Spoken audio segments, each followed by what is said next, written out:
2 বছর যাবৎ রেগার কাজ পাচ্ছেন না ঊনকোটি জেলার কুমারঘাট আদি ব্লকের অধীন সায়দাছড়া ভিলেজ কমিটির লোকজন।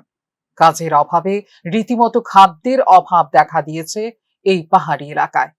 সাম্প্রতিক নির্বাচনে নেতারা যখন পাহাড় দখলে রাজনৈতিক কর্মসূচি নিয়ে ব্যস্ত ছিলেন, তখন ক্ষুধার জ্বালায় ডুবেছেন সাধারণ নাগরিকদের একাংশ।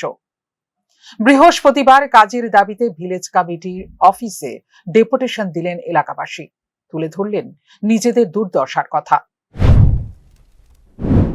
পঞ্চায়েত অফিসে আইছিল, আমরা এখানে দীর্ঘদিন ধরে 2 বছর ধরে আমরা কোনো রেগার কাজ কোনো কিছু নাই, পুরা 2 বছর অবধি, পুরা 8 বছর অবধি আছে রানিং আছে আর কি। এই কাজ পাওয়ার নয় আমাকে সেক্রেটারি কনফারেন্স করা হয়েছে। সেক্রেটারি আমার খুব ভালো লোক, সেক্রেটারিও ও আমরা সাথে আগামীকালে গ্রাম সভা করবো। আর বৃহস্পতিবার সোমবার থেকে আমরা এটা রেগার কাজ ধরবো আর কি। অবধি 2-3 বছর ধরে আমরা। প্রসঙ্গত, এডিসি এলাকা গত 5 বছর যাবতই তথাকথিত জনজাতি দরদি দল হিসেবে পরিচিত তিপ্রামথার দখলে রয়েছে।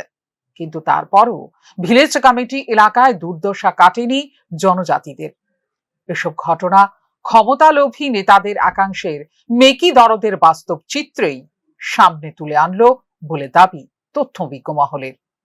ফিউরো রিপোর্ট, নিউজ নাও।